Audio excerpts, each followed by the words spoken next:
Hoje eu quero tratar com você sobre um dos assuntos mais importantes da Bíblia, que é o caráter de Cristo em nós, o fruto do Espírito.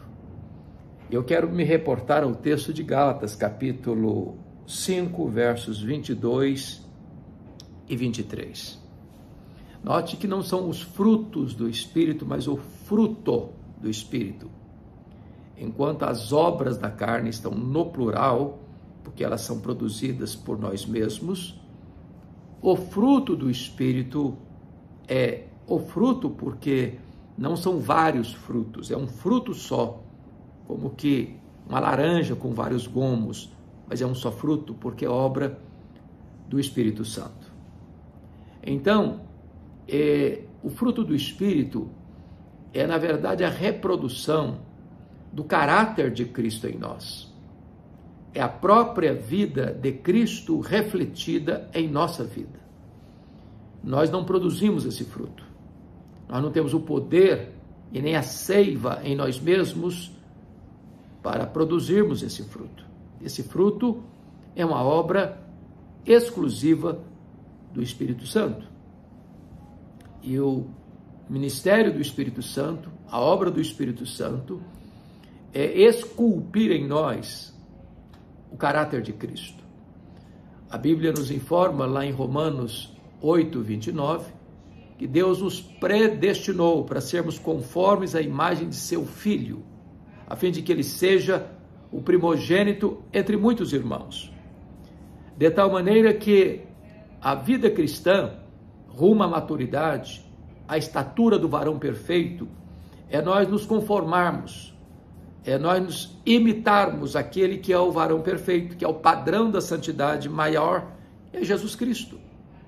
Então, alcançamos esta maturidade, caminhamos rumo a esta maturidade pela obra do Espírito Santo em nós. E esse é o fruto do Espírito que agora Paulo, na sua carta aos Gálatas, capítulo 5, versos 22 e 23, vai nos apresentar. O primeiro fruto do Espírito é amor, mas o fruto do Espírito é amor. O amor não é apenas o maior dos mandamentos, o amor não é apenas o cumprimento da lei, o amor é uma espécie de prova dos 9, de que somos de fato discípulos de Jesus. Nisto conhecerão todos que sois meus discípulos, se tiverdes amor uns pelos outros. Quem ama é nascido de Deus, porque Deus é amor. Quem não ama não é nascido de Deus. Quem ama vive na luz, porque Deus é luz e Deus é amor. Porém, aquele que não ama ainda está nas trevas. Então, a Bíblia chega a dizer que você pode dar todos os seus bens, você pode até entregar o seu corpo para ser queimado, mas se isso não for motivado pelo amor, nada disso aproveita. A pergunta é, você ama? O fruto do Espírito é amor. O segundo fruto que está aqui, que é um gomo desse único fruto, é alegria. O fruto do Espírito é a alegria. E a alegria é a marca do cristão. A alegria não é uma opção, é um mandamento, é uma ordem. A Bíblia diz, alegrai-vos sempre no Senhor. O evangelho que nos alcançou é boa nova de grande alegria. O reino de Deus que está dentro de nós é a alegria, no Espírito Santo. O fruto do Espírito é a alegria. A ordem de Deus é alegrai-vos. E a alegria do Senhor é a nossa força. Então, a alegria não é um sentimento. A alegria não é uma emoção. A alegria do cristão não é apenas presença de coisas boas ou ausência de coisas ruins. A alegria do cristão é uma pessoa. É Jesus. Quando ele habita em nós, pela fé, quando ele tem todas as chaves da nossa vida, o resultado é alegria. E diz a Bíblia que os discípulos de Jesus, mesmo presos, açoitados, saíam de lá com alegria, pela honra e o privilégio de sofrerem por causa do Evangelho, não apenas de pregarem o Evangelho.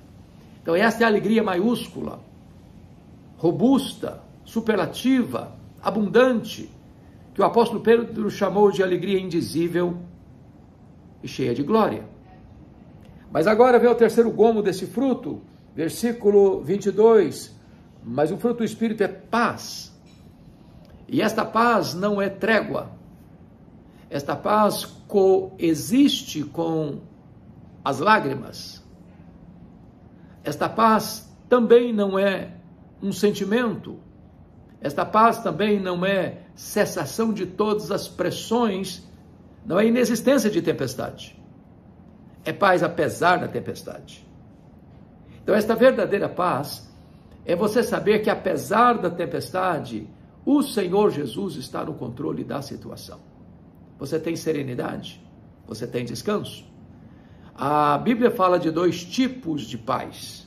Primeiro, paz com Deus. Está lá em Romanos, capítulo 5, verso 1. Justificados, pois, mediante a fé, temos paz com Deus por intermédio de nosso Senhor Jesus Cristo.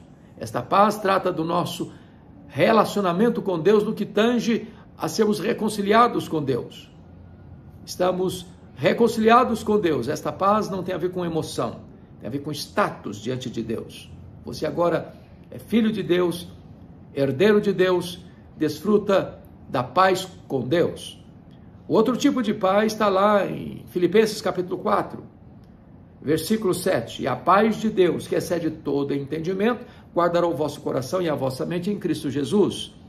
Então, paz de Deus é aquela doçura da alma, é aquela serenidade de mente, é aquele sossego de coração, de saber que Deus está com você, nos vales da vida, nas aflições da caminhada, para amparar você, para sustentar você, para enxugar suas lágrimas, para terapeutizar a sua dor, para trazer refrigério para a sua vida. Esta é a paz que é fruto do Espírito. É aquela paz que Estevão demonstrou mesmo quando estava sendo apedrejado. Mesmo diante da fúria do sinédrio que olhava para ele, via no rosto dele o rosto de um anjo. E quando ele foi apedrejado pelos seus algozes, ele estava em paz, dizendo: Senhor Jesus, não impute esse pecado a eles. Senhor Jesus, recebe o meu espírito. Esta é a paz que é fruto do Espírito Santo. Mas ainda, em quarto lugar, o outro gomo deste fruto é a longanimidade. E longanimidade é uma palavra linda, macrotimia, que traz a ideia de ânimo longo, de ânimo espichado ao máximo. Pensa comigo numa borracha que você estica, estica, estica, estica, ainda dá para esticar um pouco mais. Isso é ânimo longo. É a pessoa que não perde a estribeira, é a pessoa que não é estupim curto, é a pessoa que não é pólvora seca pura, é a pessoa que não reage de forma destemperada, descontrolada, desgovernada. Esta pessoa só reage assim se o Espírito Santo produzir nela esse fruto. A palavra macrotimia tem a ver com paciência triunfadora com pessoas difíceis. Como é que você lida com essas questões? Não é uma questão de ação, é uma questão de reação. Há muitas pessoas que lidam muito bem quando as pessoas tratam bem. Você devolve bem, você é educado com quem é educado com você, você é liano com quem é liano com você, você é amável com quem é amável com você. Mas e quando alguém fere você? E quando alguém é injusto com você? Quando alguém fala mal de você? Como é que você reage? Paga o mal com o mal? Devolve na mesma moeda? A Bíblia diz que quando o Espírito Santo opera em nós, o caráter de Cristo, a marca da nossa vida é longanimidade. É você ter o mesmo ânimo longo que Jesus teve, que não devolveu ultraje com ultraje, que mesmo podendo fulminar seus inimigos apenas com um olhar, com uma palavra, com um gesto, ele não devolveu ultraje com ultraje. Ele pagou o mal com o bem. Mesmo pregado na cruz e vendo os carrascos que cuspiram no seu rosto e esbordoaram a sua cabeça, ele ora e diz: Pai, perdoa-lhes, porque não sabem o que fazem. Longanimidade. Mas vamos ao outro gomo deste fruto do Espírito, que é benignidade.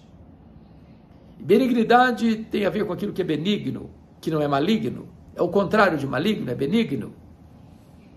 É aquela pessoa que pensa o bem, fala o bem, age em favor do bem, reage para implementar o bem. É aquela pessoa que não tem dolo, maldade, que arma nos bastidores, que orquestra por trás das cortinas. Não é aquela pessoa que joga verde para colher maduro. Não é aquela pessoa que trama, urde, orquestra contra o outro. É aquela pessoa que, nas suas palavras, há um bom propósito. Nas suas ações, há um bom propósito. Nas suas reações, há um bom propósito.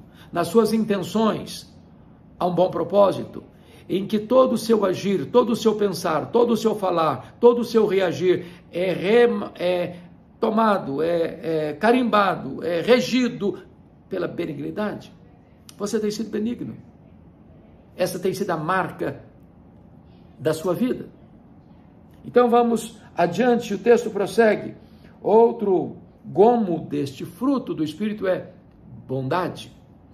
E é curioso que bondade é uma virtude tão extraordinária que, certa feita, um jovem rico recorre a Jesus e diz assim: bom mestre, que eu devo fazer para herdar a vida eterna? E Jesus responde assim: por que me chamas bom? Só um é bom, que é Deus.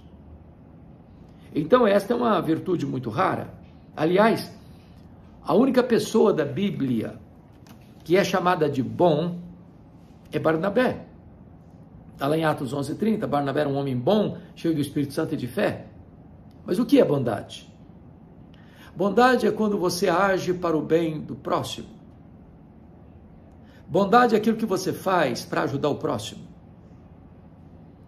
Barnabé, sendo dono de uma propriedade, vendeu-a e entregou os valores nas mãos dos apóstolos para socorrer os necessitados.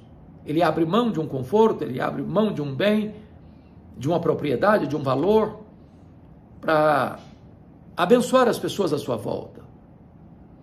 Quando Saulo de Tarso chegou em Jerusalém, a igreja não acreditou na conversão dele, pensando que ele estava sabotando a fé cristã, para perseguir os cristãos, bater a porta da igreja na cara dele. Foi Barnabé que o encontrou, que investiu nele, que cuidou dele, que apresentou-o aos apóstolos, investindo na vida desse novo convertido, que haveria de ser o maior apóstolo da igreja cristã. Homem bom. Ele quer ajudar o outro, ele quer socorrer o outro.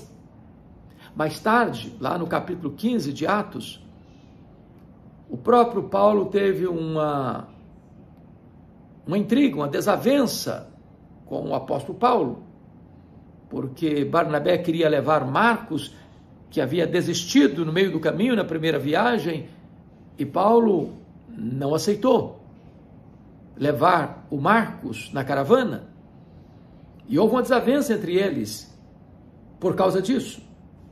E a Bíblia diz que Barnabé investe em Marcos, leva-o para Chipre, bondosamente cuida dele, numa hora crítica da sua história. Mais tarde, Pedro vai discipular o Marcos, e este Marcos vai se tornar o primeiro evangelista a escrever. O primeiro evangelho a ser escrito foi Marcos. Bondade. Barnabé socorreu os pobres de Jerusalém. Barnabé investiu em Saulo de Tarso.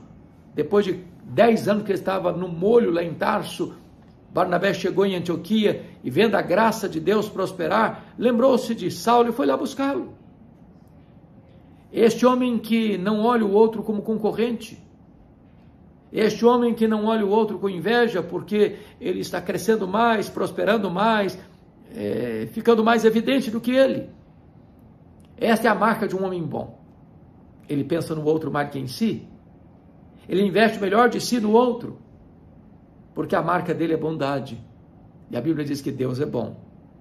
E nós precisamos demonstrar isso no nosso caráter, revelando Cristo em nós, exercendo bondade. Mas o texto prossegue e fala de um outro gomo deste fruto do Espírito, que é fidelidade. Esta ideia não só de uma fé que confia, é pistes, a palavra grega. E a ideia basicamente é esta mesma, de fé, de confiança. Esta fidelidade de você crer que o que Deus falou é isso mesmo, é a verdade absoluta, incontornável. E então, fidelidade é quando você crê que o que Deus falou é verdade. É quando você também agora empenha a sua palavra e cumpre. Fidelidade é alguém que é confiável, em quem você pode depositar todas as fichas, sabendo que ele é íntegro, ele é honesto, ele é fiel, ele é confiável. Deus é confiável, Deus é fiel. Promessa de Deus e realidade são a mesma coisa. A nossa palavra deve ser sim, sim, não, não. Não deve existir sombra, dúvida, incerteza, falsidade, mentira, engano, fidelidade. Esta é a marca de alguém que é governado por Jesus. Quando temos o caráter de Cristo em nós. Como o apóstolo Paulo chegou a dizer, lá na sua carta aos Coríntios, sede meus imitadores, como eu também sou de Cristo. Mas prosseguindo, o texto agora no verso 23 vai trazer um outro gomo desse fruto, que é mansidão. Mansidão. A palavra mansidão foi usada primitivamente para aquele animal que não era ainda domesticado, sobretudo na época onde as pessoas tinham seus campos para lavrar e usavam o arado, usavam juntas de bois. Era preciso primeiro amansar esse boi, domesticá-lo, para que pudesse ser útil, porque o boi tem força, tem capacidade, mas se ele não é adestrado, ele vai usar essa força para o mal, para rebelar-se, e não vai produzir o resultado desejado, o trabalho importante que precisa ser feito. Ou pensa comigo num potro selvagem, está lá no campo. Montar neste animal pode ser um desastre, pode provocar um acidente. É preciso que haja um profissional, um amansador de cavalos, para domesticá-lo. E aí você põe freio na boca dele. E depois que ele está amansado, domesticado, até uma criança pode montar e não correr nenhum risco. Manso significa que é alguém que tem o controle. É alguém que, mesmo tendo força, tem controle. É alguém que, podendo reagir intempestivamente, ou abruptamente, ou raivosamente, ou de forma até violenta, não o faz. É manso. Não é frouxo. Não é fraco. É manso. Mansidão é poder sob controle. Mansidão é capacidade de reagir de uma maneira violenta e reage de maneira mansa, dócil. Foi o que Jesus Cristo fez. Ele diz, aprendei de mim porque sou manso e humilde de coração. Então isso é fruto do Espírito, a mansidão. Os mansos herdarão a terra, disse Jesus, bem-aventurados os mansos, porque eles herdarão a terra. Não é o violento, não é o bravo, não é o intempestivo, não é o que anda com arma em punho, não é o que fala bravatas, não, é o manso que herdará a terra. Mas vamos concluir com o último gomo deste fruto do Espírito, que é domínio próprio. Veja bem que esta é uma das marcas mais importantes para os relacionamentos, Há pessoas que não têm domínio próprio. E a Bíblia diz que é mais importante um homem ter domínio próprio do que um guerreiro que conquista uma cidade. Há pessoas valentes que fazem dobrar diante da sua espada ou diante da sua bravura. Há multidões. São bravos, são fortes, são poderosos, são ameaçadores, oprimem, matam, prendem, provocam e praticam injustiça, violência. Mas é muito mais forte aquele que controla a si mesmo do que aquele que controla os outros. Domínio próprio. É de você controlar não as suas ações apenas, mas sobretudo as suas reações. É de, em vez de você dar o troco, pagar na mesma moeda e se vingar, você paga o mal com o bem. Você vence o mal com golpes de bondade, porque você tem domínio próprio. Você tem autocontrole. Você não terceiriza as suas emoções. Você está debaixo do controle do Espírito, expressando o caráter de Cristo. Por isso você tem domínio próprio. Paulo conclui sobre o fruto do Espírito dizendo assim, no verso 23, contra estas coisas não há lei. Aí sim você tem o caráter de Cristo. Aí sim você tem o domínio e o controle do Espírito Santo. Aí sim você é um varão que chegou à plenitude da estatura do varão perfeito. Você tem maturidade cristã. Deus abençoe você. Eu espero que esta breve reflexão sobre o fruto do Espírito possa ter edificado, consolado e abençoado a sua vida. Um grande abraço. Deus te abençoe.